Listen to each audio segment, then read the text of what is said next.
Okay, तो हमारा next topic है सिंगुलरिटी ऑफ ए फंक्शन। बहुत इंपॉर्टेंट टॉपिक है ये। सिंगुलरिटी क्या होती है? सिंगुलरिटी हमारी तब निकलती है जब हमारा कोई भी फंक्शन किसी पॉइंट पे एनालिटिक नहीं होता है।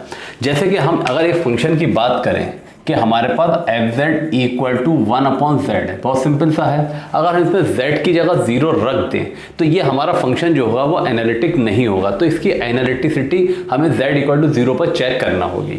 अगर हम मान लें कि फंक्शन हमारा यहाँ पर z-1 भी है तो इसका मतलब z इक्वल टू 0 और 1 दोनों एक ऐसे पॉइंट हैं जहाँ पर ये हमारा फंक्शन एनालिटिक नहीं होगा। ठीक, इसी तरीके से अगर मान लो यहाँ पर z² - 3z + 2 आ जाता है तो ऊपर से हमारा कोई लेना देना नहीं है। हमें जो सिंगुलर पॉइंट निकालना होता है फिर सिर्फ डिनोमिनेटर को हम देखते हैं कि अगर डिनोमिनेटर पे अगर हमारे पास कहीं पर भी कोई भी पॉइंट रखने पर ये हमारा फंक्शन इन्फिनिटी बन जाता है, या हम डिनोमिनेटर को 0 रखने पे हमारे पास z के जो पॉइंट आते हैं वो हमारे सिंगुलर पॉइंट कहलाते हैं। ठीक है, तो हमारे पास सिंगुलर पॉइंट की डेफिनेशन ये हो गई कि हमारा फंक्शन जहाँ पर एनालिटिक नहीं है तो वो हमारा क्या कराएगा, सिंगुलर पॉइंट कराएगा, या हम उसको कहेंगे सिंगुलरिटीज ऑफ ए फंक्शन। ठीक, तो सिंगुलरिटी हमारी जो होती है वो दो टाइप की होती है, एक आइसोलेटेड सिंगुलरिटी और एक नॉन आइसोलेटेड सिंगुलरिटी। ठीक है, आइसोलेटेड सिंगुलरिटी हमारी कब निकाली जाती है? जब हम मान लेते हैं z इक्वल टू हमारा एक ऐसा पॉइंट है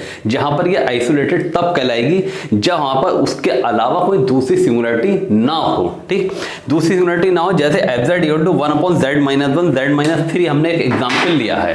ठीक, तो यहां पर हमारे पास जो पॉइंट आए हैं वो क्या है, दो पॉइंट हैं।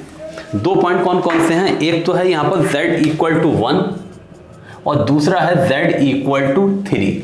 तो z इक्वल टू 1 और z इक्वल टू 3 दोनों हमारे पास क्या है, सिंगुलर पॉइंट है। दोनों हमारे पॉइंट कौन से हैं, आइसोलेटेड है, क्योंकि इसके आसपास कोई भी दूसरी सिंगुलरिटी नहीं है। ठीक, अगर हमारे पास ऐसा नहीं होता है तो हम उसको बोलते हैं नॉन आइसोलेटेड सिंगुलरिटी। ठीक है, ये कॉन्सेप्ट एक एग्जाम्पल से हमारे पास क्लियर हो सकता है।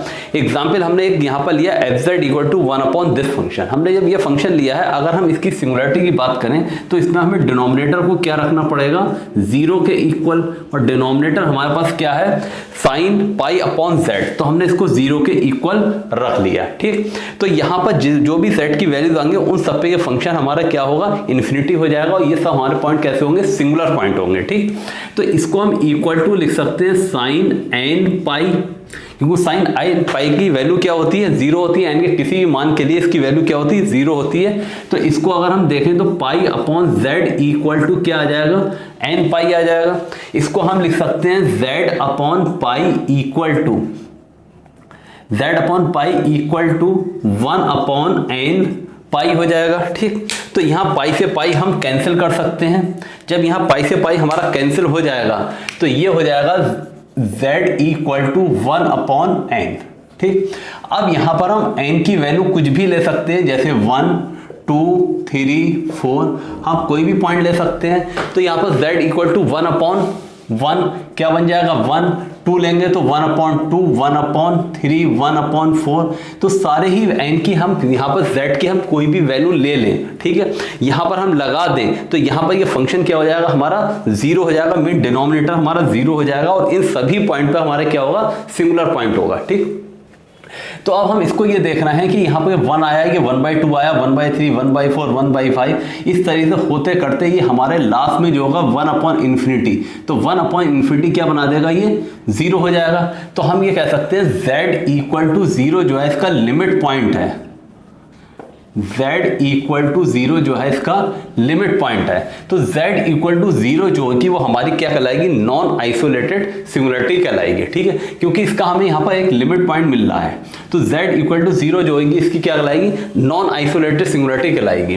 तो z इक्वल टू 0 अगर हमारे पास ये पॉइंट है तो इसके सराउंडिंग हम देखें तो z इक्वल टू 1 पे भी हमें सिंगुलरिटी मिल रही है, 1/2 पर भी मिल रही है, 1/3 पे भी मिल रही है, 1/4 पे भी मिल रही है। तो z इक्वल टू 0 अगर हम पॉइंट ले लें तो इसके आसपास हमें इनफाइनाइट नंबर ऑफ सिंगुलरिटीज मिल रही हैं। तो हमारी डेफिनेशन यही है कि z इक्वल टू ए हमारा आइसोलेटेड सिंगुलरिटी तब कहलाएगी जब there is no other singularity within a small circle surrounding the point z equal to A. तो z इक्वल टू ए जो हमने पॉइंट लिया है, यहाँ z इक्वल टू 0 जो लिया है, इसके सराउंडिंग हमारे पास इनफाइनाइट नंबर ऑफ सिंगुलरिटीज हैं। तो ये हमारा क्या कहलाएगा, नॉन आइसोलेटेड सिंगुलरिटी। तो ये हमारा कॉन्सेप्ट है सिंगुलरिटी और नॉन आइसोलेटेड सिंगुलरिटी और नॉन आइसोलेटेड सिंगुलरिटी का। ठीक, ओके।